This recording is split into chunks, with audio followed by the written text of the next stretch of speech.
Olá, vamos orar? Antes de empezar esse estudo bíblico, vamos pedir ao Espírito Santo que alumbre nossa mente para que seamos edificados por meio de Sua poderosa palavra. Padre Santo, muitas graças, porque por meio da internet podemos edificar-nos mutuamente e podemos compartilhar a revelação Tuya, Senhor, la revelação que tu nos has dado por meio de tu palavra. Te pedimos que todos aqueles que estão conectados e todos aqueles que verão esta classe puedan de verdade, Senhor, ser transformados por el poder de tu Espírito. Aplica tu palavra, Senhor, en nuestros corazones de tal manera que tengamos el ánimo, el poder, la fuerza para ponerla por obra. Así oramos en el nombre de Jesús. Amén. Mis amados, hoy nosotros, como hemos dicho, ¿no? Hoy nosotros vamos a compartir un tema, el libro de Dios. Y me gustaría iniciar hablándoles que una de las primeras cosas que debemos tener en cuenta es que cuando hablamos de la Biblia, partimos del fundamento de que es la palabra de Dios. Hay algunas líneas teológicas que entienden que la Biblia contiene la palabra de Dios, pero nosotros afirmamos y creemos que la Biblia es la palabra de Dios y que presenta una de las maneras como ese Dios se ha revelado. En la clase pasada, nosotros hemos visto que Dios se reveló mínimamente de 5 maneras, ¿no? La revelación moral, natural, histórica, final y especial, que es la Biblia Sagrada, por medio de su palabra. Y si partimos de la idea de que Dios es real, Dios existe, a nosotros no nos parece razonable creer que ese Dios ha hablado una cosa a los budistas, otra a los musulmanes y otra totalmente diferente a los cristianos. Es decir, si el Dios que nosotros creemos es el único y verdadero, y si es verdad que las demás religiones creen también que solamente hay un único Dios y sus discursos son totalmente distintos unos de los otros, y si cada grupo religioso afirma decir la verdad, y si nosotros aceptamos este argumento de que los budistas tienen razón, los musulmanes tienen razón y nosotros también tenemos razón, nosotros estamos hablando en verdad de un Dios patético y de un Dios esquizofrénico, porque es un Dios que no conoce su propia identidad y a uno dice una cosa, a otro dice otra y a una tercera persona dice otra totalmente diferente. Supongamos que tú te presentas a 3 personas, ¿no? Y a una de ellas tú dices, mira, mi nombre es fulano. A otra tú dices, mi nombre es ninguno. A otra tú dices, mi nombre es Juan. Seguramente alguien preguntará, bien, ¿quién es este que a uno dice que se llama fulano, a otro dice que se llama ninguno y a otro dice que se llama Juan? Esa persona no está muy bien de la cabeza, ¿no?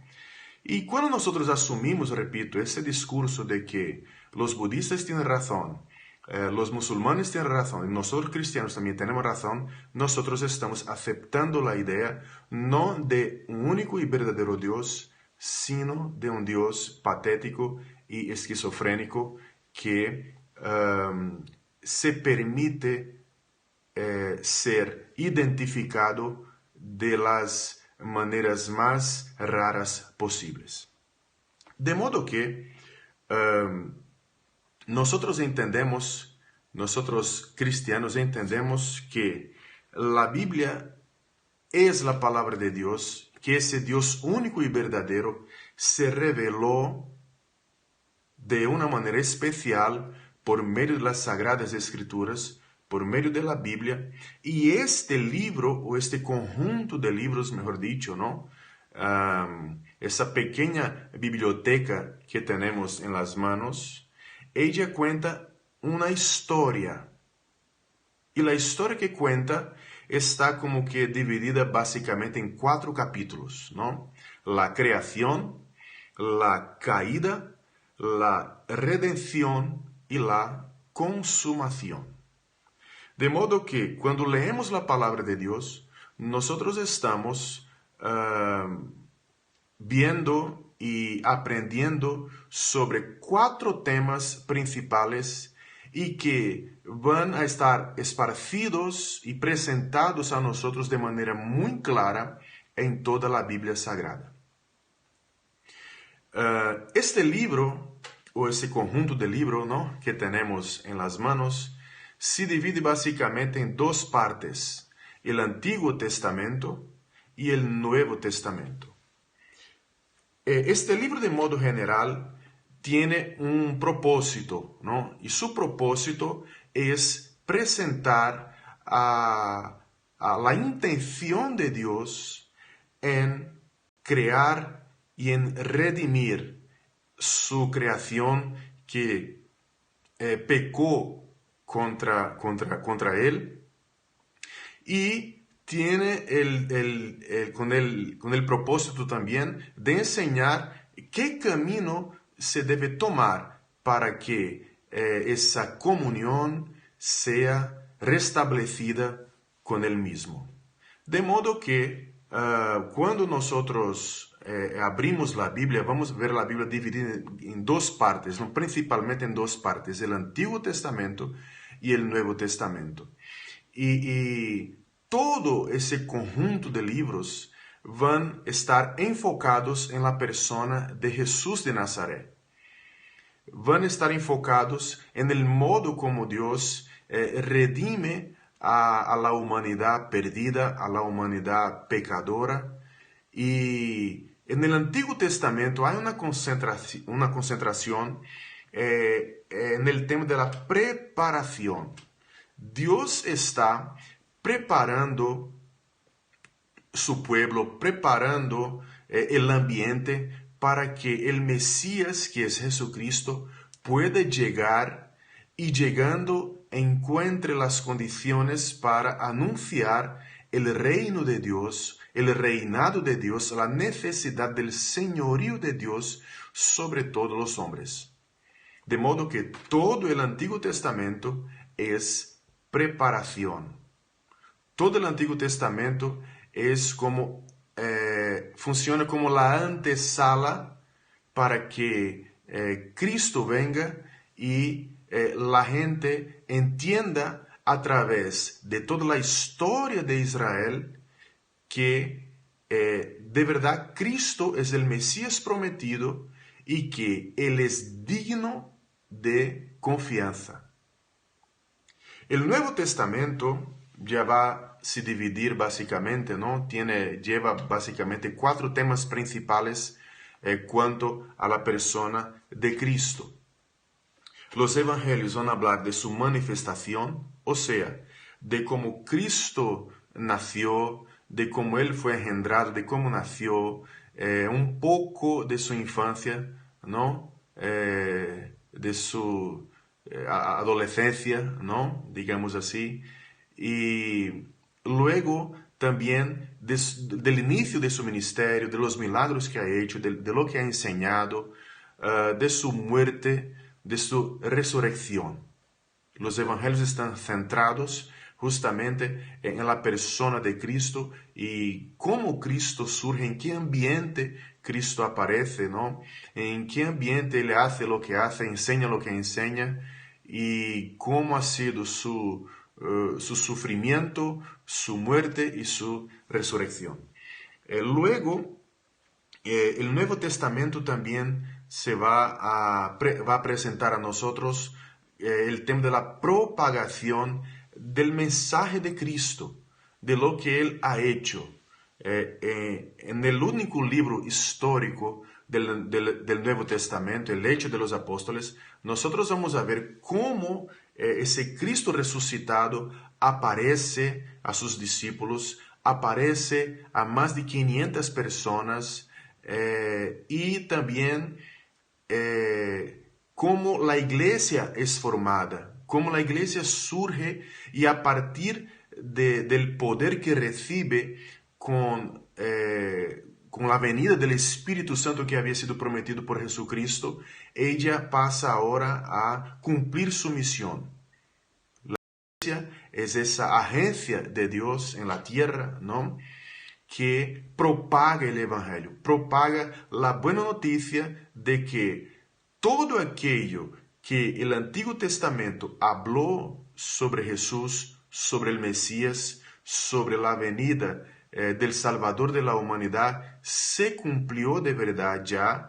Él murió, resucitó y dejó su Espíritu Santo para que, empoderados por este Espíritu, la iglesia fuese y hablase a toda la gente de la realidad de cómo se puede volver a tener comunión con Dios.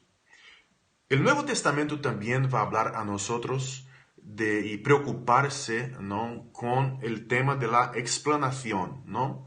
Las epístolas, tanto las epístolas del apóstol Pablo como las epístolas generales, llamamos epístolas generales, ¿no?, ellas van a enseñar o explicar a nosotros nuestra fe. ¿Cómo es que nosotros podemos afirmar lo que afirmamos y por qué afirmamos lo que afirmamos? Los apóstoles inspirados por el Espíritu Santo de Dios y también aquellos que tenían una cercanía digamos, muy próxima, ¿no?, muy próxima a los apóstoles, enseñaron sobre Cristo, enseñaron y dijeron sobre el Señor, inspirados por el Espíritu Santo. El tema de la explanación en el Nuevo Testamento es muy importante. Son 21 cartas, más de la mitad del Nuevo Testamento, que enseña a nosotros, que explica a nosotros el Evangelio, ¿no? Cómo creemos, por qué decimos lo que decimos, por qué predicamos la manera como predicamos, por qué nos centramos tanto en Jesucristo y en nadie más, ¿no? Son las epístolas que van a explicar a nosotros eso, y es algo que llama mucho nuestra atención porque el Señor está preocupado de verdad que nosotros entendamos nuestra fe y que nosotros sepamos defender nuestra fe. Por fin, el Nuevo Testamento también está enfocado en el tema de la consumación. No es solamente el Nuevo Testamento que va a hablar de la consumación, pero el Nuevo Testamento da a nosotros, especialmente en el libro del Apocalipsis, da a nosotros la figura o el contexto, ¿no?, general de lo que pasará. Y eso es importante para nosotros porque nosotros no solamente debemos entender la manera como fuimos salvos, sino también debemos entender para qué fuimos salvos y qué nos espera, ¿no? ¿Qué el futuro, qué es que esa fe en Jesucristo trae de beneficio futuro para nosotros? De modo que el Antiguo Testamento está enfocado en la preparación de la venida del Mesías, de manifestar de cómo ese Mesías sería manifiesto, de lo que a que él se dedicaría, y el Nuevo Testamento está enfocado ya en la manifestación del Mesías, en la propagación del mensaje del Mesías, en la explanación de nuestra fe y también en cómo la historia terminará. Porque, como hemos dicho, la Biblia cuenta una historia, ¿no? La historia con H mayúscula está, contiene, ¿no? El tema de la creación, de la caída, de la redención y de la consumación. Bueno, en la Biblia, ¿cómo podemos ver eso, no? ¿Dónde están las referencias, no? ¿Y qué es que la Biblia quiere enseñar a nosotros sobre el tema de la creación? Todos nosotros siempre preguntamos, ¿no? Cada ser humano ha preguntado, ya ha hecho esa pregunta, ¿quiénes somos? ¿Dónde hemos venido?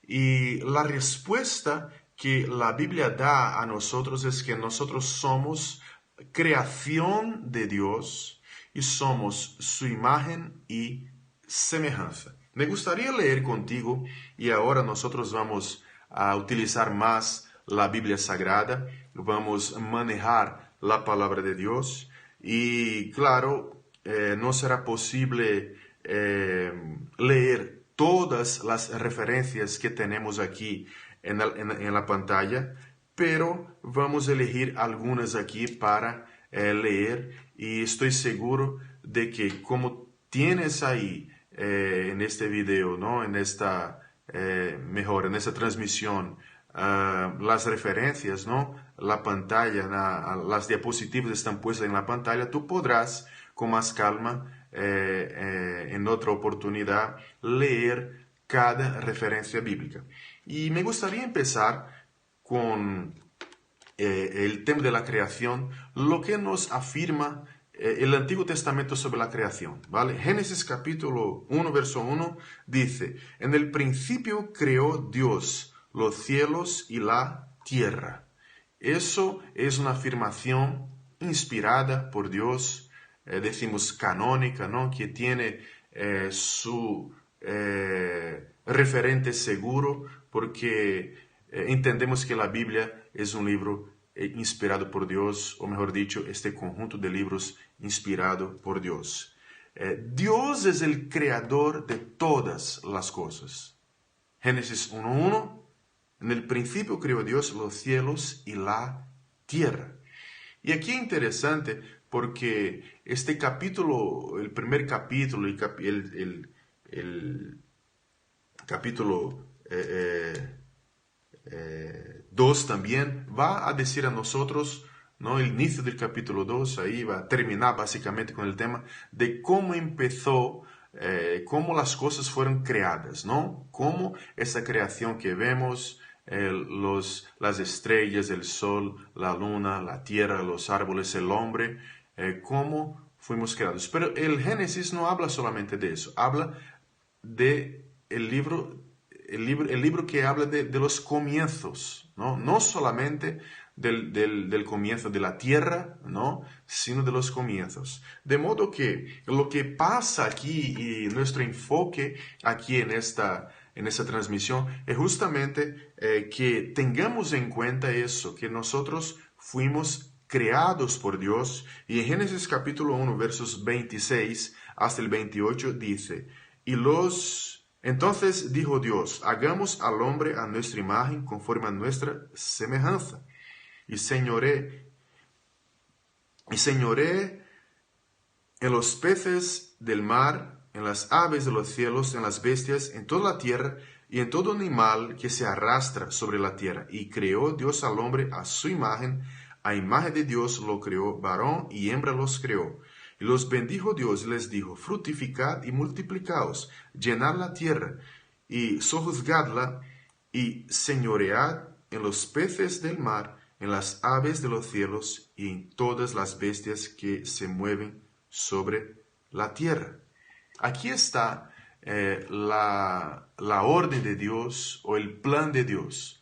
Creó al hombre para que el hombre fuese el dominador de toda su creación, ¿no? O de ese ambiente donde él ha sido puesto. Interesante que Dios primero crea el ambiente. Si tú lees Génesis 1 hasta verso 26, 28, tú vas a ver que primero Dios crea el ambiente, ¿no? Para después poner el hombre como corona de su creación como la guinda del pastel de su creación. De modo que el hombre ha sido hecho por Dios para señorear sobre toda la tierra. Y eso es maravilloso. Salmos, mejor dicho, vamos al Nuevo Testamento ahora. Juan, cuando abrimos nuestra Biblia en Juan, Evangelio segundo escribió San Juan capítulo 1, verso 1 también, del 1 hasta el 3, leemos. En el principio era el verbo, y el verbo era con Dios, y el verbo era Dios.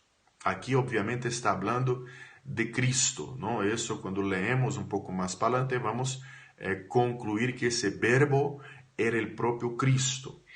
Y verso 2, era en el principio con Dios. Y dice más, todas las cosas por Él fueron hechas, y sin Él nada de lo que ha sido hecho fue hecho. Interesante eso. Aquí el verbo es Cristo, que es el propio Dios hecho hombre. Vamos a ver eso en el verso 14, ¿no? Cuando Juan habla inspirado por el Espíritu de Dios, diciendo, y aquel verbo fue hecho carne y habitó entre nosotros, y vimos su gloria, como del unigénito del Padre, lleno de gracia y de verdad. Este verbo estaba en el principio con Dios, creando todas las cosas. Hay aquí una digamos, una equivalencia, ¿no? Entre Génesis 1.1 y Juan 1.1, aquí diciendo que así como Dios creó todas las cosas, Jesús estaba allí en la creación, ¿no? Con la Trinidad, creando todas las cosas. En Romanos capítulo 11, verso 36, vamos a ver apóstol Pablo después de intentar explicar todo el plan de salvación, no solamente intentar, pero explicar el plan de salvación, especialmente cuanto a Israel, cómo el Señor permitió la ceguera de Israel para que no reconociera a Cristo como el Mesías prometido, pero presentando también la manera como Israel será rescatada o como Israel será redimida. Él termina el capítulo 11 diciendo, 11:36 de Romanos, porque de Él y por Él y para Él son todas las cosas. A Él sea la gloria por los siglos. Amén. Porque de Él, por Él y para Él. Todo pertenece a Cristo porque todo fue creado por Cristo. En Colosenses capítulo 1, verso 16, vemos también una afirmación apostólica muy preciosa.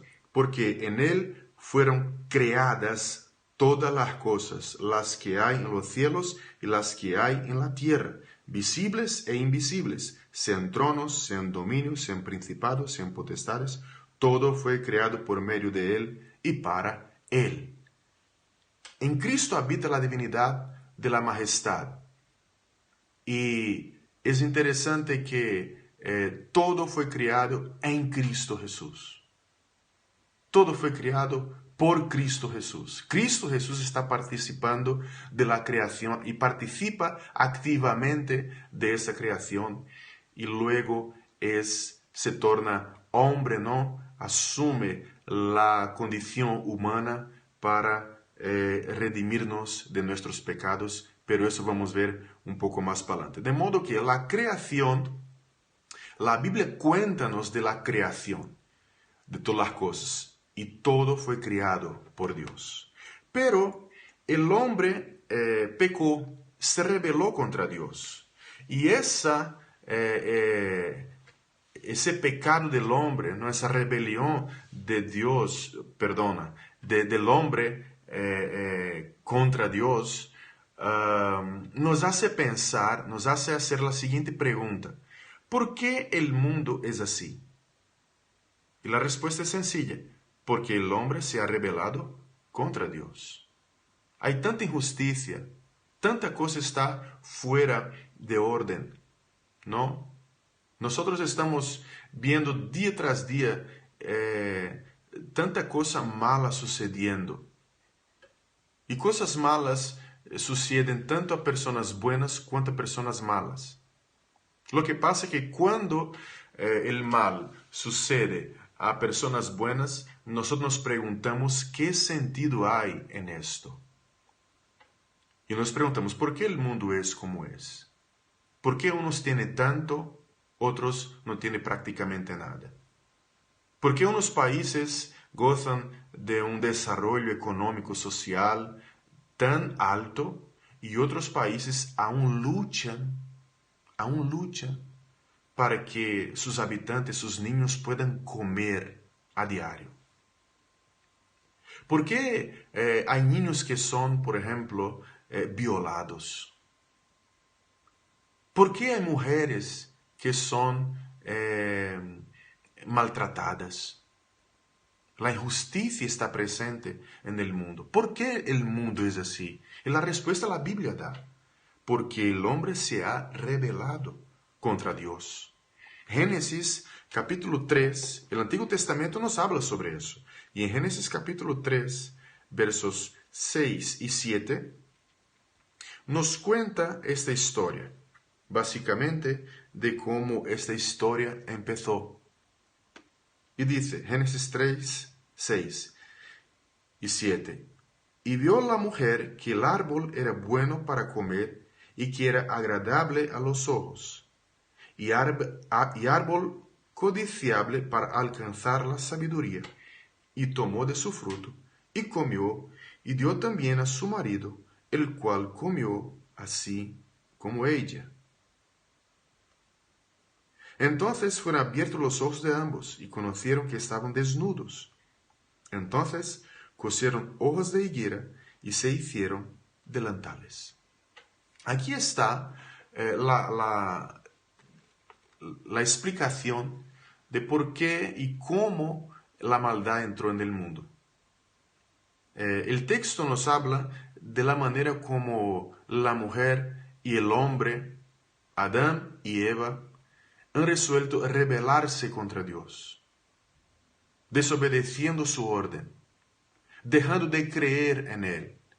Dios había dado un aviso, y el aviso que Dios había dado era, en el día que vosotros comiereis de este árbol del conocimiento del bien y del mal, ciertamente moriréis.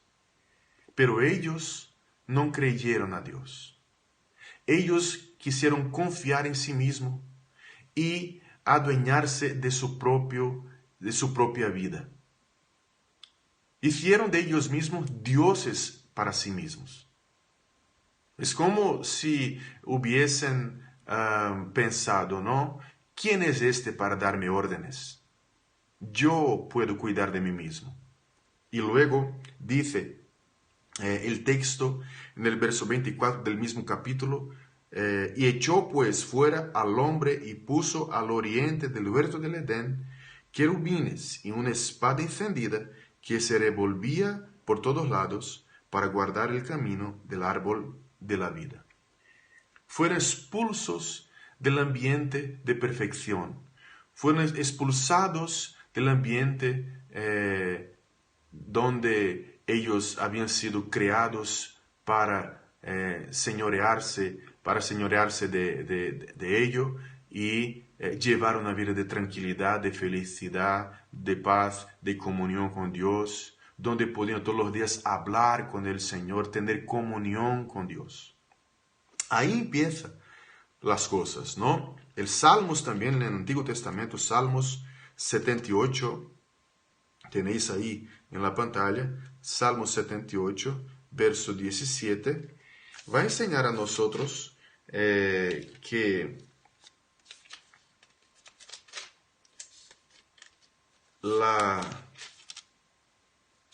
el propio Israel, la nación, ¿no?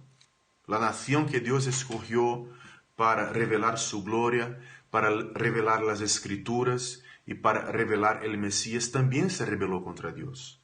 78, 17 dice, pero aún volvieron a pecar contra Él, rebelándose contra el Altísimo en el desierto. Es interesante que Israel se rebela contra Dios. Israel que había recibido las leyes del Señor. Israel que había visto a Dios hacer grandes milagros. Israel que había visto el Señor abrir el Mar Rojo, Israel que había visto el Señor darle grandes victorias y libramientos. La nación se rebela contra Dios. En el Nuevo Testamento tenemos una referencia muy preciosa en la carta a los romanos, ¿no? Y eso creo que da a nosotros una visión amplia sobre la condición humana. Romanos capítulo 3, versos 10 hasta el verso 18. Vamos a leer este texto y luego después el verso 23. Y ese texto habla justamente de la condición humana, como acabo de decir, ¿no? Somos seres caídos, somos seres pecadores. Tenemos una tendencia fuerte, grande para pecar. Y dice, como está escrito, no hay justo, ni aun uno, no hay quien entienda, no hay quien busque a Dios. Todos se desviaron, a una se hicieron inútiles. No hay quien haga lo bueno, no hay ni siquiera uno. Sepulcro abierto es su garganta, con su lengua engañan. Veneno de áspides hay debajo de sus labios. Su boca está llena de maldición y de amargura. Sus pies se apresuran para derramar sangre. Quebranto y desventura hay en sus caminos, y no conocieron camino de paz. No hay temor de Dios delante de sus ojos. Esta es la condición humana, caída, pecadora. Todo lo que el hombre hace, todo lo que el hombre, en todo lo que piensa, en todo lo que planifica, siempre hay un poquito de maldad. A veces no nos damos cuenta de eso. Hasta mesmo cuando hacemos algo bueno, la vanidad quiere surgir, la vanagloria quiere aparecer dentro de nosotros. Cuando uno, por ejemplo, da limosna, ¿no? Da dinero a alguien, va a la calle, ayuda a una persona que está en la calle, sea con comida, sea con dinero, sea con ropa, sea con colchón, sea con lo que sea. Luego que entrega esto, se va a su casa diciendo, ¿cómo soy una persona buena? Mira, la vanagloria apareciendo. Somos seres así. Nosotros somos caídos. Hay una soberbia en nosotros. Hay un orgullo natural. Que yo digo natural, pero que la verdad es algo que no era para ser natural. Porque no fuimos creados para eso. Y cuando nosotros leemos ese texto, no pensamos que ele se aplica a nosotros, pero se aplica. Se aplica incluso a cada ser humano. Porque todos seres humanos, como dice el verso 23 del capítulo 3, ¿no? Por cuanto todos pecaron y están destituidos de la gloria de Dios. La Biblia es enfática en eso. Todos pecaron. La historia, nosotros hacemos parte de esa gran historia que la Biblia nos cuenta. Fuimos creados por Dios, pero hemos pecado contra Dios.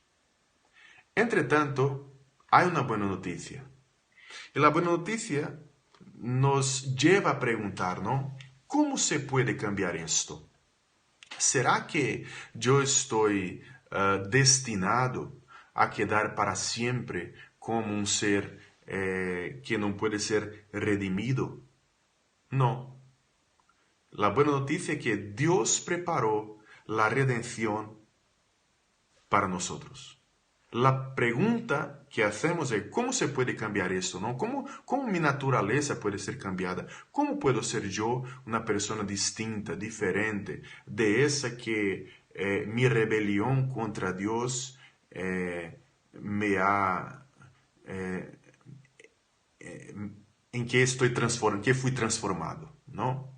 Cuando me rebelé contra Dios, fui transformado en un ser que no agrada a Dios. Pero ¿cómo puede cambiar eso? Simple, sencillo. Aceptando la ofrenda de Dios presentada en forma de propiciación sustitutiva para vivir de acuerdo con su voluntad. El concepto parece un poco complicado, ¿no? Pero vamos a intentar simplificar eso, ¿no? Arrepiéntete, ¿vale? Arrepiéntete. Porque cuando nos arrepentimos, Dios, que es un ser justo, Él deja de aplicar en nosotros. Por eso la expresión o el término propiciación sustitutiva deja de aplicar en nosotros la condenación que merecíamos a causa de nuestro pecado. ¿Por qué? Porque Él aplicó en su Hijo Jesucristo, a quien ha enviado desde los cielos y que se ha tornado hombre para morir para nuestra redención a causa de nuestros pecados. Él, que no cometió ningún pecado, se ha muerto por nosotros, recibiendo de esta manera la paga por nuestros pecados. ¿Por qué decimos utilizamos el término propiciación? En el Antiguo Testamento, cuando lees el Antiguo Testamento, tú vas a ver que el Señor determinó una serie de, digamos, procedimientos, especialmente a Moisés, orientó a Moisés a que procediera construyendo un tabernáculo y dio todas las medidas, las piezas, todo lo que él quería, y Dios dio las referencias de cómo quería ser adorado. Y en medio de todo eso, Él determinó que fuese hecha como que una placa de oro, ¿no? Rectangular, y que Él llamó de propiciatorio. Allí, una vez al año, el sumo sacerdote de Israel, eso está escrito en Levítico capítulo 16, entraba en una parte del tabernáculo llamada Santo o Lugar Santísimo, Santo de los Santos o Lugar Santísimo, para ofrecer la sangre de un animal sobre el propiciatorio. Y esta actitud del sumo sacerdote era un símbolo de que ellos reconocían que habían pecado, pero querían que el Señor os perdonase. Pero el Señor, como es santo y justo, no podría perdonar simplemente de la nada. Porque si Dios perdona de la nada, no es justo, porque ignora el pecado. Y si no es justo, no es digno de ser Dios. A la vez, si Dios tampoco deja de perdonar, no es bueno. Luego tampoco es digno de ser Dios. Luego la propiciación sustitutiva es como que esa salida de Dios, ¿no? Para que tanto su justicia cuanto su bondad y misericordia fuesen enseñadas a su pueblo. Todo lo que pasó en el Antiguo Testamento, como hemos dicho, ¿no? en el comienzo, era preparación y era una sombra de lo que habría de venir. Todos estos sacrificios que ocurrían en el Antiguo Testamento apuntaban para la persona de Jesucristo, para su muerte como Cordero de Dios que quita el pecado del mundo, como afirmó Juan en su Evangelio, en el primer capítulo, verso, Juan Bautista, ¿no? Mejor dicho, perdona. Juan Bautista afirmó, ¿no? Y este registro ha sido hecho por Juan el apóstol, de que Jesucristo era el Cordero de Dios que quita el pecado, que es el Cordero de Dios que quita el pecado del mundo. Mira, en el Antiguo Testamento, sangre de un animal era derramado para sustituir la condenación que debería ser impuesta sobre los pecadores. En el Nuevo Testamento no existe más sangre de animal, sacrificio de animales, sino Cristo es ese Cordero que se muere para que nosotros pudiésemos ser perdonados. Y eso está tanto en el Antiguo Testamento cuanto en el Nuevo Testamento. Génesis capítulo 3, verso 15, hemos adelantado un poco aquí la historia, pero vamos a ver que esa promesa de un Salvador, esa promesa de alguien que redimiría a la humanidad, ya había sido hablada por el propio Señor, ¿no? Después de la prestación de cuentas que Dios trata de hacer con Adán y Eva. Génesis capítulo 3, verso 15, está escrito: y pondré enemistad entre ti y la mujer, y entre tu simiente y la simiente suya. Esta te herirá en la cabeza, y tú le herirás en el calcañar. Aquí está lo que nosotros llamamos de protoevangelio. O sea, aquí, luego después que Adán y Eva pecan, el Señor trata de traer una promesa. Y la promesa es de que toda la maldad será un día extirpada, será acabada. ¿Por qué? Porque Dios enviaría uno que vendría de la simiente de la mujer para que toda la maldad fuese quitada. Para que no más la serpiente tuviese el poder de engañar a los hombres. Y os acordáis de que hemos leído, ¿no?, en verso 7, que Adán y Eva, ellos se cubrieron con hojas de higuera, hicieron delantales con hojas de higuera.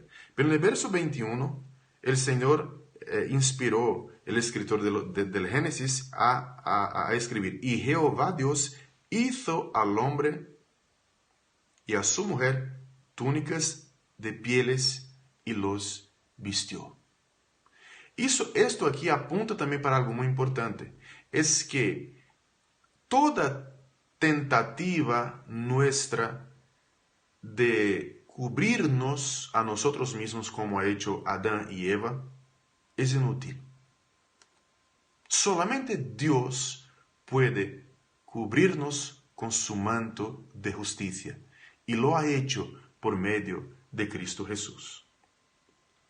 En Romanos capítulo 5, verso 6, en el Nuevo Testamento ahora, ¿no? Romanos capítulo 5, versos 6 hasta el 11, vamos a leer ese texto. Nos dice algo de la manera como estábamos y cómo Dios se compadeció de nosotros y cómo nos redimió. Porque Cristo, cuando éramos débiles, en su tiempo, murió por los impíos.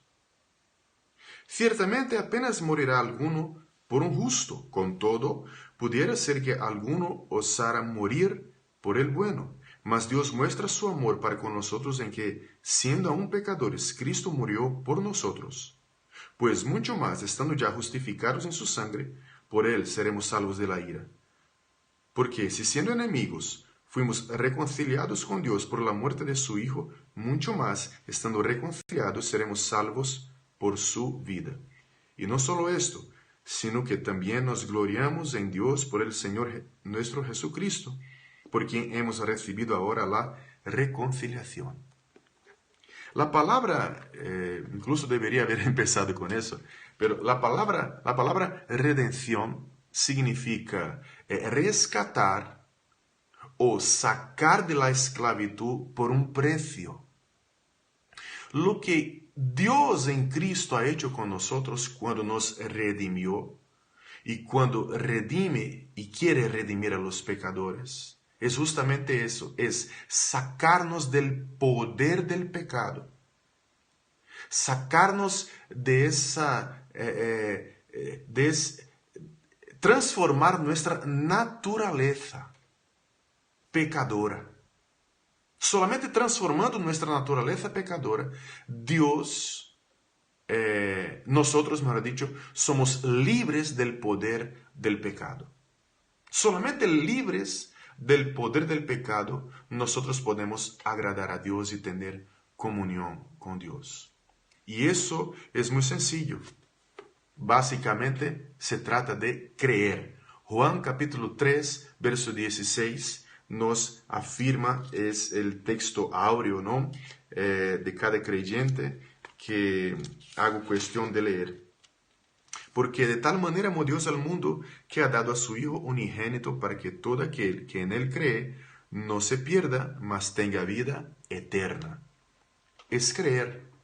La manera como somos redimidos es por la fe, creyendo en la ofrenda de Dios presentada en forma de propiciación sustitutiva para vivir de acuerdo con su voluntad. Cristo es nuestra propiciación. Primera de Juan, capítulo 2, primera carta, ¿no?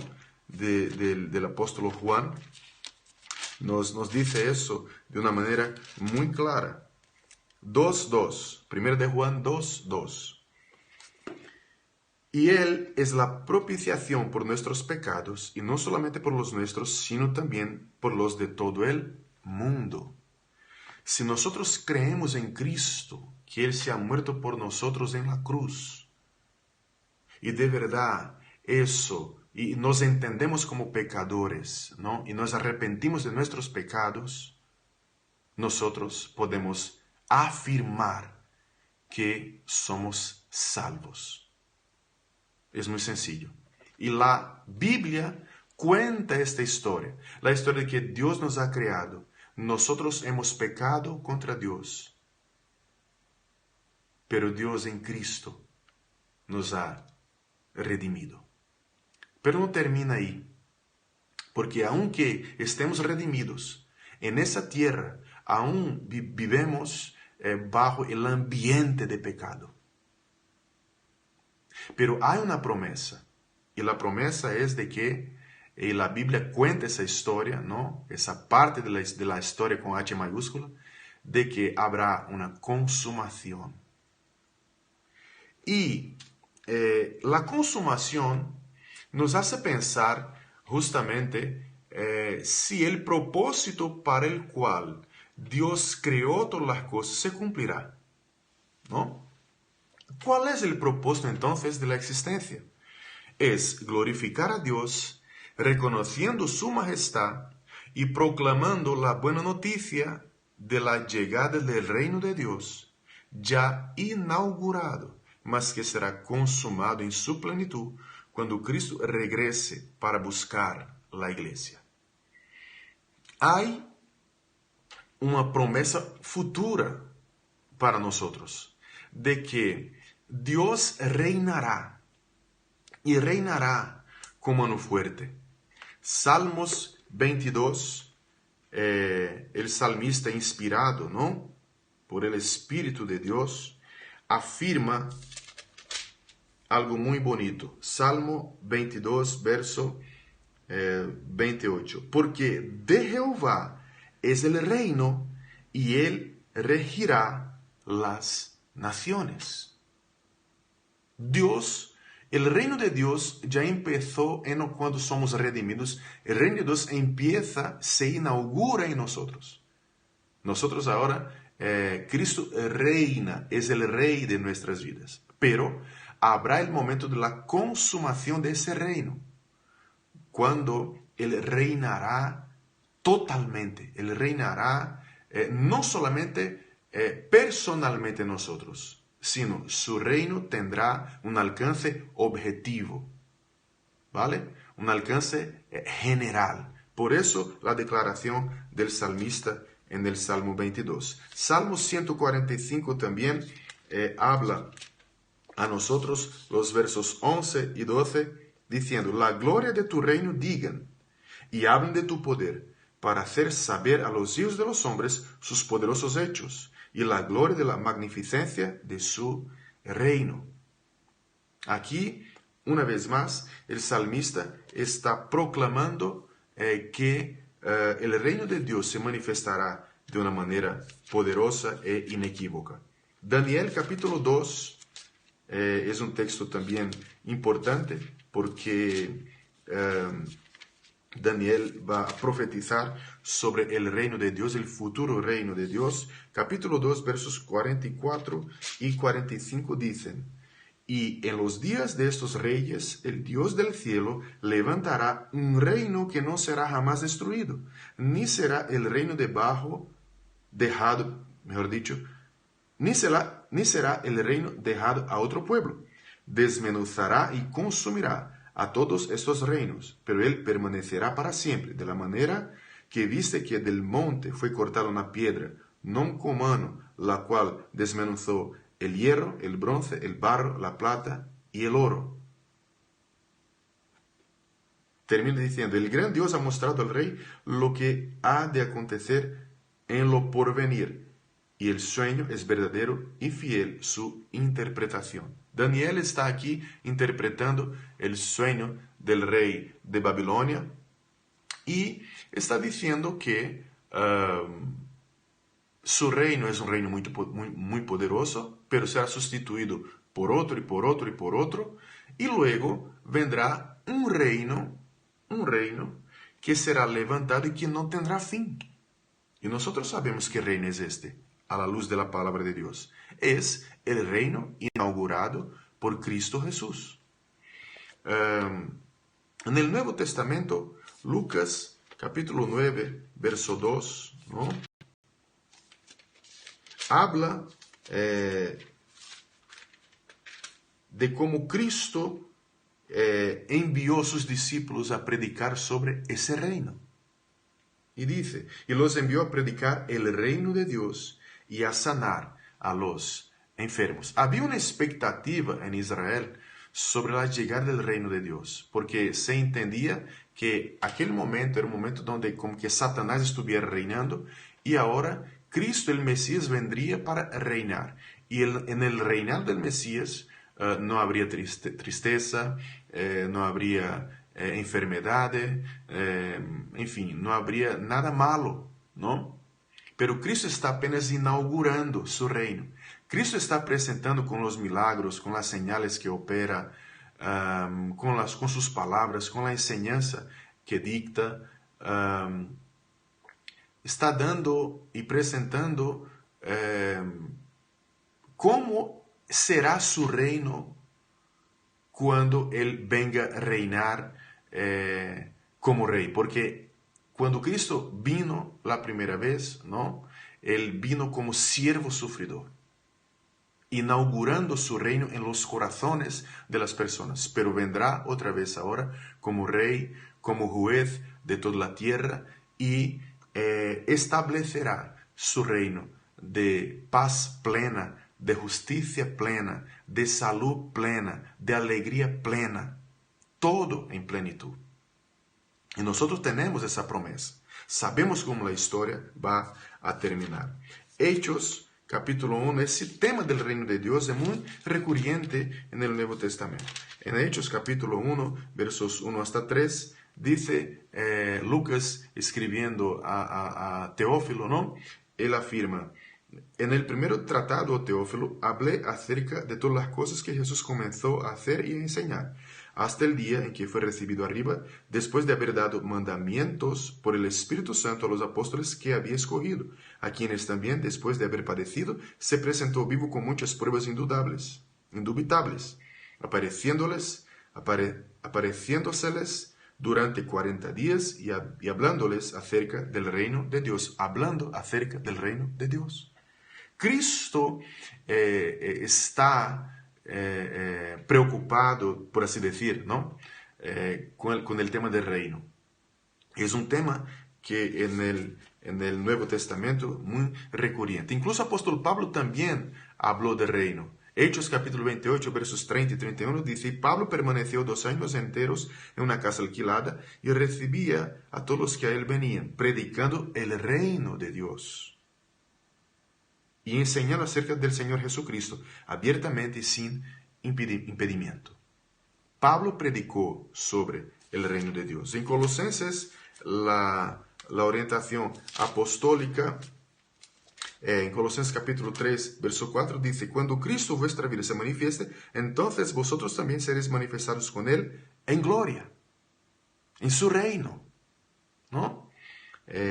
Y primera carta de apóstolo Pablo también a los tesalonicenses, capítulo 2, versos 10 a 12, dice: vosotros sois testigos, y Dios también, de cuán santa, justa e irreprensiblemente nos comportamos con vosotros los creyentes, así como también sabéis de qué modo, como el Padre a sus hijos, exhortábamos y consolábamos a cada uno de vosotros, y os encargamos. Mira, Pablo está diciendo a los tesalonicenses: nosotros os encargamos que anduvieseis como es digno de Dios, que os llamó a su reino y gloria. Hay una preocupación y hay una esperanza y hay una convicción de que Cristo se manifestará en gloria porque ha resucitado y establecerá su reino. Dios creó, nosotros nos rebelamos, Dios en Cristo nos redimió y nos prometió que iba a establecer un reino pleno de paz, justicia y de todo lo bueno para nosotros. Ahora, ¿cómo es que esta palabra, esta Biblia, nos fue revelada? ¿No? En 2 a Timoteo, capítulo 3, versos 16 y 17 está escrito: toda la escritura es inspirada por Dios y útil para enseñar, para redarguir, para corregir, para instruir en justicia, a fin de que el hombre de Dios sea perfecto y enteramente preparado para toda buena obra. La palabra aquí es, la Biblia, la escritura es inspirada. La palabra aquí es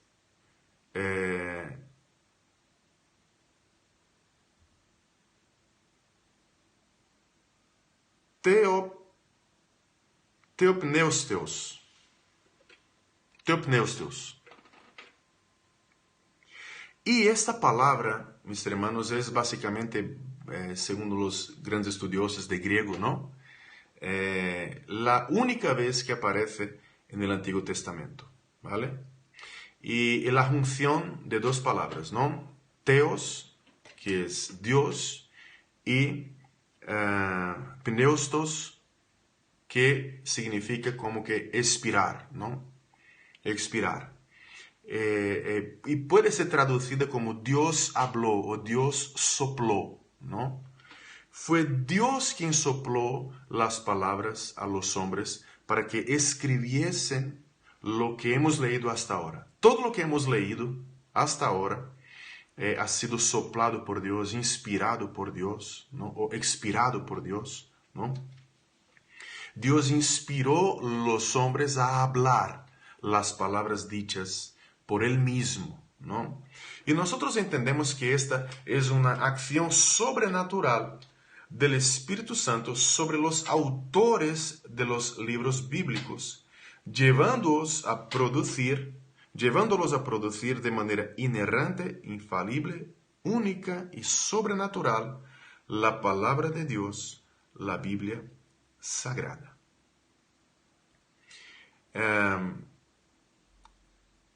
Hay personas que no creen o dicen que el texto sagrado ha sido escrito por hombres. Y es verdad, escrito por hombres fue, pero ha sido soplado por Dios. Y nosotros entendemos que esto es posible. ¿Por qué? Porque Dios, si creemos que Dios es real, si creemos que Dios existe, y si creemos que Dios de verdad está preocupado y queriendo relacionarse con los hombres, con la humanidad, ¿por qué Dios no hablaría con la humanidad? Porque es imposible que Dios haya preservado de error la Biblia y su revelación por escrito. Solamente el Dios perfecto e infalible puede garantizar que su mensaje sea revelada a hombres imperfectos y falibles de modo perfecto e infalible. Dios es poderoso para evitar que los hombres a quien Él escogió cometiesen errores a la vez de hablar su palabra o a la vez de registrar por escrito lo que Él quería que fuese registrado. Segunda de Pedro, capítulo 1, versos 19 hasta el 21, está escrito: tenemos también la palabra profética más segura, a la cual hacéis bien en estar atentos como a una antorcha que alumbra en lugar oscuro, hasta que el día esclarezca y el lucero de la mañana salga en vuestros corazones, entendiendo primero esto, que ninguna profecía de la Escritura es de interpretación privada, porque nunca la profecía fue traída por voluntad humana, sino que los santos hombres de Dios hablaron siendo inspirados por el Espíritu Santo. Nosotros entendemos que Dios habló y condujo ese proceso de formación de la palabra de Dios, tanto el Antiguo Testamento cuanto el Nuevo Testamento. Cuanto al Antiguo Testamento, está escrito aquí, ¿no? Acabamos de leer el texto de 2 de Pedro, donde él de verdad hace una afirmación de que toda la Escritura, o sea, todo aquello que los judíos entendían como, digamos, autoritativo para su vida y para la vida de la sociedad judía, fue inspirado por Dios. Pedro está afirmando categóricamente. Hemos leído también en 2 Timoteo 3:16 que toda la escritura, o sea, todo lo que fue escrito cuanto al tema del Antiguo Testamento, es inspirado por Dios. Dios sopló. Y eso se repite nessa habla aquí de apóstolo Pedro, ¿no? Pero cuanto al Nuevo Testamento, ¿no? ¿Será que de verdad son también inspirados? Antes, me gustaría hablar también el siguiente, que el propio Jesucristo, ¿no?, hace referencia al Antiguo Testamento. Por ejemplo, en Mateo capítulo 22, versos 41 y siguientes, nosotros vemos el Señor citar Salmo 101. Vemos Cristo hablar sobre Noé. Vemos Cristo hacer referencias a las historias del Antiguo Testamento. Cristo, de alguna manera, firmó como canónico, ¿no?, por medio de su enseñanza, por medio de lo que ha dicho a los discípulos y a su audiencia donde estaba, que el Antiguo Testamento tenía un valor y un valor muy fuerte, ¿no?, canónico, un valor inspirado por el propio Dios. Y Cristo era Dios. Y si Cristo es Dios hecho hombre, ¿no?, y ha dicho eso, y él mismo ha dicho que era el camino, la verdad y la vida, nada que salga de él puede ser mentira. Ahora, cuanto al Nuevo Testamento, podemos leer también 2 de Pedro, capítulo 3, verso 15, que dice: y tened entendido que la paciencia de nuestro Señor es para salvación, como también nuestro amado hermano Pablo, según la sabiduría que le ha sido dada, os ha escrito casi en todas sus epístolas, hablando en ellas de estas cosas, entre las cuales hay algunas difíciles de entender, las cuales los indoctos e inconstantes tuercen, como también las otras escrituras para su propia perdición. Mira, apóstolo Pedro aquí está poniendo las palabras de Pablo en el mismo nivel de las escrituras del Antiguo Testamento. Dice, como también las otras escrituras. Es interesante ese texto. ¿Por qué? Porque quien cree que y da relevancia a la inspiración del Antiguo Testamento y no cree en la inspiración del Nuevo Testamento, tiene que explicar eso de otra manera, ¿no? Pero aquí está claro que el apóstol Pedro está como que firmando también las cartas, las enseñanzas de Pablo como equivalentes, como teniendo el mismo valor canónico de las escrituras del Antiguo Testamento. También nosotros leemos en primera a los Corintios, primera carta de apóstolo Pablo a los Corintios, capítulo 2, versos 12 y 13, dice el texto, y nosotros no hemos recibido el Espíritu del mundo, sino el Espíritu que proviene de Dios, para que sepamos lo que Dios nos ha concedido, lo cual también hablamos, no con palabras enseñadas por sabiduría humana, sino con las que enseña el Espíritu, acomodando lo espiritual a lo espiritual. ¿Qué apóstol Pablo está diciendo aquí? Él, desde el verso 10, él está diciendo una cosa muy interesante, que Dios reveló a nosotros sus cosas por medio de su Espíritu. De su Espíritu. Y porque el Espíritu todo lo escudriña, aún lo profundo de Dios. Y él hace una comparación aquí. Así como solamente el Espíritu del hombre sabe las cosas del hombre, solamente el Espíritu de Dios sabe las cosas de Dios. Así que nosotros no hemos recibido el Espíritu del mundo, sino el Espíritu que proviene de Dios, para que sepamos lo que nos ha concedido. Ahí entonces él pasa a explicar, lo cual también hablamos.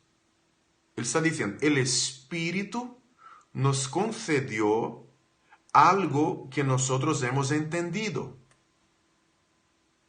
Hemos recibido un mensaje espiritual.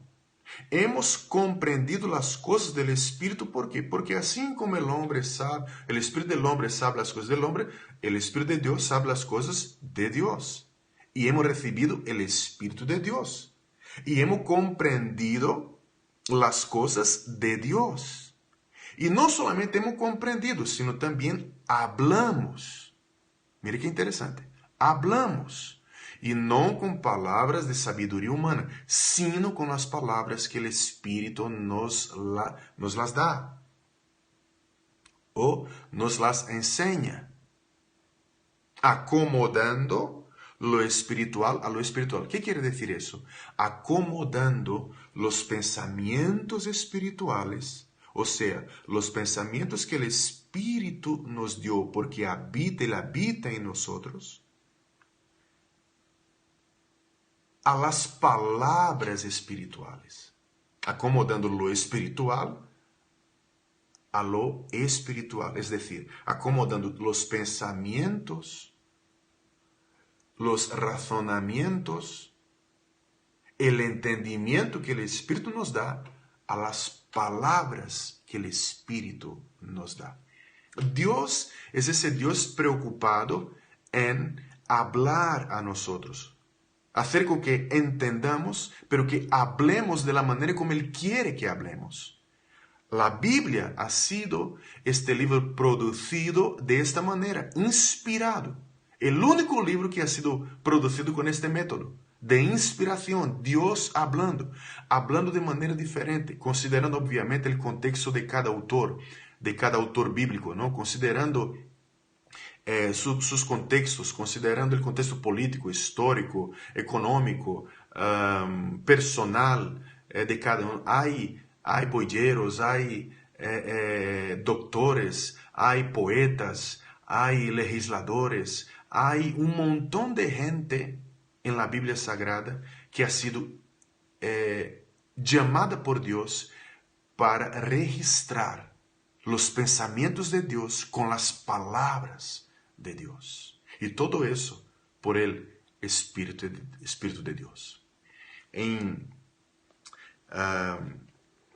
Podemos leer también, ¿no? Aquí en Juan, capítulo 16. Y me gustaría hacer esta referencia porque creo que es importante, ¿no? Importante.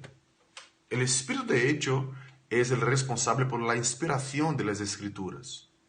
Y Jesucristo incluso habló sobre eso. En Juan capítulo 16, verso 12 y siguientes dice: aún tengo muchas cosas que deciros, pero ahora no las podéis sobrellevar. Pero cuando venga el Espíritu de verdad, Él os guiará a toda la verdad, porque no hablará por su propia cuenta, sino que hablará todo lo que oyere y os hará saber las cosas que habrán de venir. Él me glorificará porque tomará de lo mío y os lo hará saber. Todo lo que tiene el Padre es mío, por eso dije que tomará de lo mío y os lo hará saber. Mira qué conexión, qué unidad hay entre el Padre, Hijo y Espíritu Santo, ¿no? El Espíritu es aquel que explica, que inspira los autores bíblicos a comprender las cosas que Cristo aún no había dicho completamente. Y por eso es que creemos en la inspiración de todo el Nuevo Testamento por el Espíritu Santo de Dios. De modo que tenemos en nuestras manos no solamente un libro cualquiera o un libro que, digamos, ha sido escrito por hombres. De verdad ha sido escrito por hombres, pero por hombres inspirados por el Espíritu Santo de Dios. Y una cosa que me gustaría añadir más es que lo que nos da una tranquilidad, una certeza, una convicción de que tenemos un libro fidedigno en nuestras manos, el hecho de que no hay contradicción en él. 40 autores, más o menos, hablando en épocas distintas, de maneras distintas, en contextos distintos, van a hablar de ese Dios que creó, van a hablar de la rebelión del hombre, del ser humano, de la raza humana, van a hablar de la redención de Dios en Cristo Jesús, por medio de Cristo, y van a hablar de cómo la historia con H mayúscula terminará. Ahora, ¿por qué creemos en la Biblia? Creemos en la Biblia porque el fin al cual se llegó explica el comienzo. Jesucristo resucitado explica que las Escrituras hablaban de Él. Lucas capítulo 24, versos 25 hasta 27, hay una afirmación clara de Cristo, no vamos a leer, pero hay una afirmación clara de Cristo de que toda la Escritura hablaba de Él, de su venida, de su ministerio, de su propósito, ¿no? De la redención de Dios. Y los apóstoles presentan el Evangelio de Cristo resucitado para que los judíos entendiesen porque los sacrificios del Antiguo Testamento eran insuficientes. Eso me gustaría de leer, Hechos capítulo 13. Y vamos a leer aquí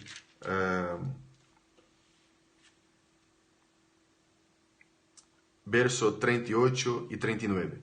Sabed pues esto, varones hermanos, que por medio de él se os anuncia perdón de pecados, y que todo aquello de que por la ley de Moisés no pudisteis ser justificados, en él es justificado todo aquel que cree.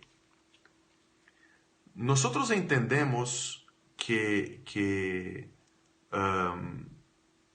la Biblia es fidedigna porque cuando Cristo resucita, nosotros pasamos a ver el Antiguo Testamento, toda la preparación, cómo Dios preparó toda la historia para recibir el Mesías Jesucristo y el propósito de la venida del Mesías y la razón por la cual Él ha venido. Aquí los apóstoles están predicando y diciendo justamente eso, ¿no? Que el hombre no puede ser justificado más por ninguna ley, por sus buenas obras, por la ley de Moisés, sino es justificado en Cristo. Porque Cristo ha sido nuestra propiciación. Él es la propiciación por nuestros pecados. Y por medio de Cristo, porque Él resucitó y afirmó que todo el Antiguo Testamento hablaba de Él, nosotros comprendemos que esta Biblia es fidedigna, porque nuestro Señor y Salvador ha resucitado y ha afirmado eso. También creemos en la Biblia, porque el Espíritu Santo es el Espíritu que nos hace mirar de una manera nueva, de un modo nuevo. Una mente alumbrada por el Espíritu Santo es una mente que comprende que la palabra de Dios ha sido inspirada por el propio Dios, soplada por el propio Dios para cada uno de nosotros. De modo que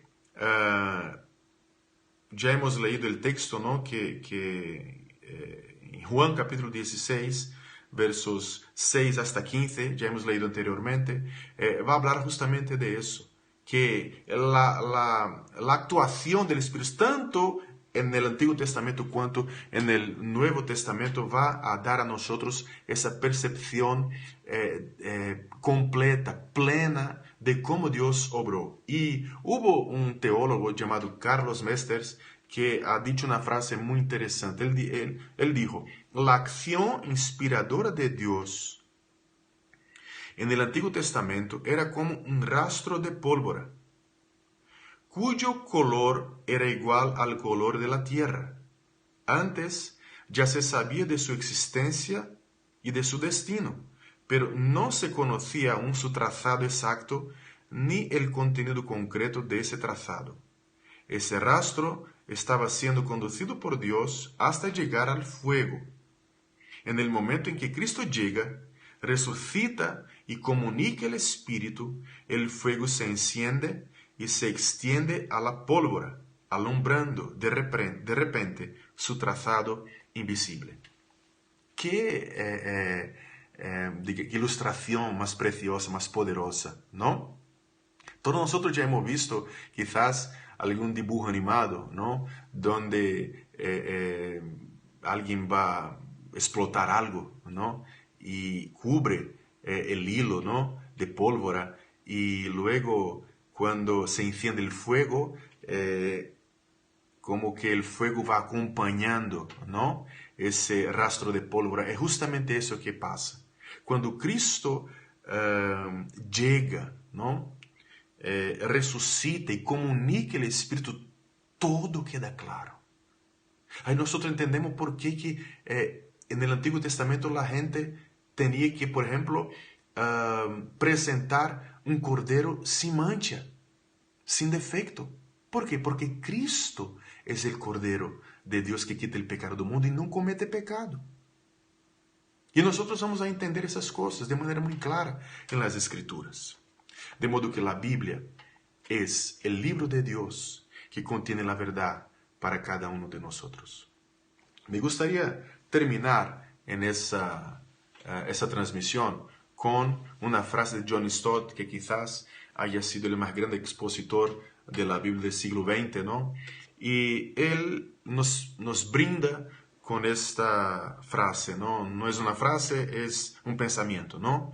Y él dijo: estoy convencido de que la Escritura es tanto inspirada por Dios, que se origina en Él, como útil, valiosa para nosotros, según lo aclara 2 Timoteo 3:16. Esta es la razón por la que siempre debemos mantener unidas tanto la autoridad como la interpretación de la Biblia. Muy poco es el valor que tiene una Biblia autoritativa que no podemos entender. Lo mismo ocurre con una Biblia inteligible que carece de autoridad. Necesitamos entonces una Biblia que sea tanto inteligible como autoritativa. Genial, ¿no? Este conjunto de libros que tenemos en las manos, necesitamos considerarlo que él es posible comprenderlo, es posible estudiarlo,